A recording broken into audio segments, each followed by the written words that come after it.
Thanks. Wait, I got one more. I got one more. This is important. No, I asked you. Okay. You want to do nonsense, do nonsense. No. I don't want to talk about inside the Beltway stuff. Wow, guys, I'm surprised ABC News posted this one. Bernie Sanders walks out of the interview after asked one question. You guys got to check this one out. When you run for president, you do a lot of rallies, and we've done a lot of big rallies.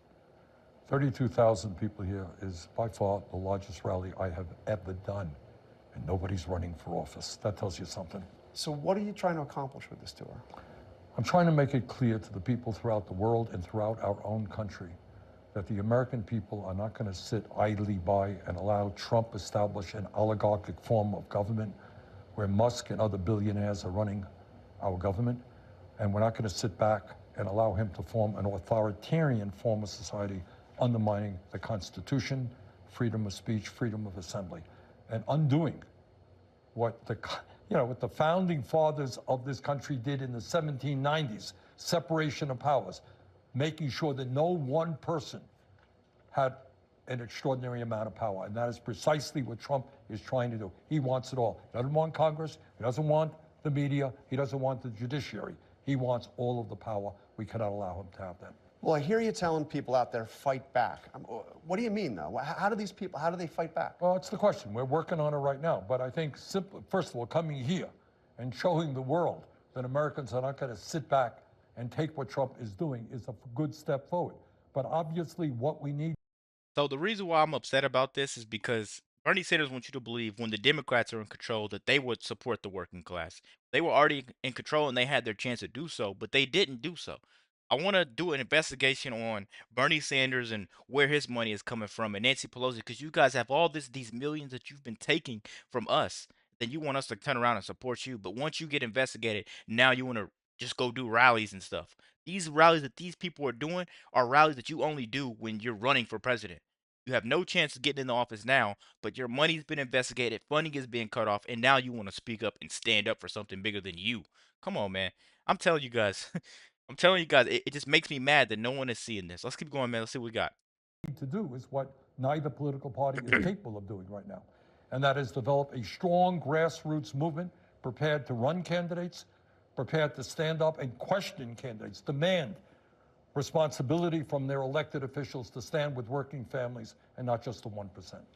I've been covering you for a long, long time. I've heard you railing against millionaires and billionaires for a long time. Hey, guess what? Is it different? Turns out a few other people are catching on to that, right? Yeah. I have been talking for many years about this country moving toward an oligarchy. And I think anybody who is not dumb, deaf, or blind is seeing precisely what is happening. Trump's inaugural, right behind him, 3 wealthiest guys in America. Lincoln talked about a government of the people, by the people, for the people. Remember? Well, we got a government of the billionaire class, by the billionaire class, and for the billionaire class. That's what we have. So we're about 60 days into the Trump era, the second Trump era. How would you grade the Democratic Party's response? Well, I would take us back even 2 years before that, before Trump was elected, and saying that it saddens me that when the Democrats had control of the Senate, they did virtually nothing for working people. And I have to say that I'm a member of the Democratic caucus as an independent, so I'm not going to lie to you and tell you otherwise. Yeah. And since then, do I think the Democrats have been effective in rallying the American people in stopping Trump's movement toward oligarchy and authoritarianism? No, I don't. Is there anything that you think Trump has done right? Yeah, I think cracking down on fentanyl, making sure our borders are stronger. Look, nobody thinks that illegal immigration is appropriate. And I happen to think we need comprehensive immigration reform. But I don't think that it's appropriate for people to be coming across the border illegally. Where was this at 4 years ago? Why weren't you worried about illegal immigration 4 years ago? Now it's such a big problem to this guy. I'm telling you guys, man, he's like a snake in the grass. You got to watch out for Bernie Sanders. I want a party that fights for corruption or against corruption, fights against abuse of power, and fights for us and fights for that border. But you're trying to tell me that's the Democrats. What did we just experience for 4 years, guys?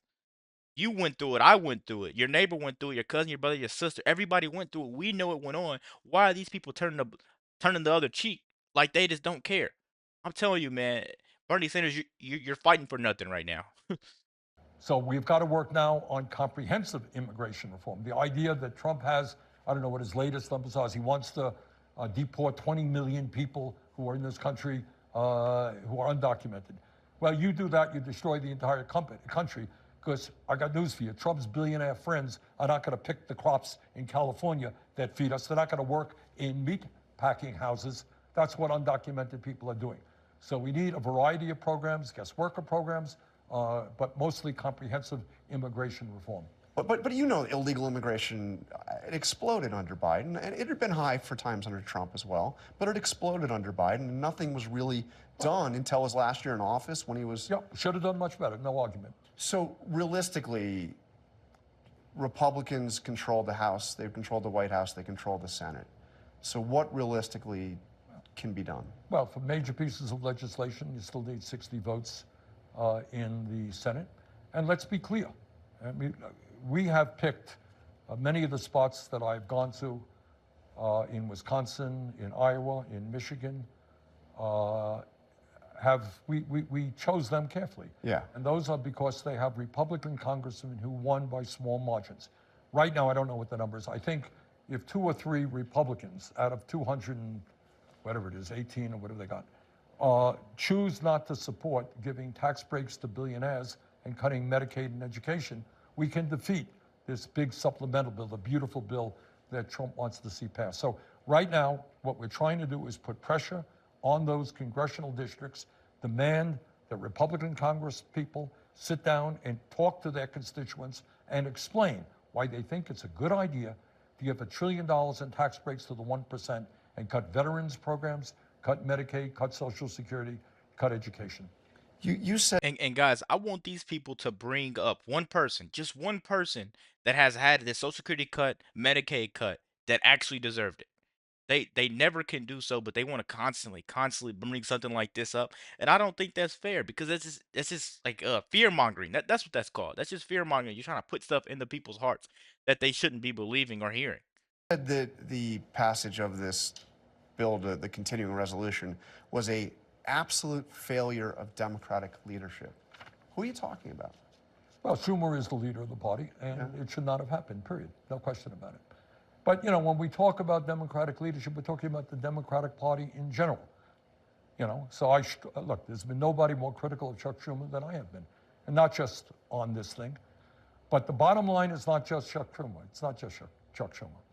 It is you got a Democratic Party in general that is dominated by billionaires, just as the Republican Party is, that is operates under the leadership of a bunch of inside the Beltway consultants, very well paid, who are way out of touch with the 32,000 people who are here today.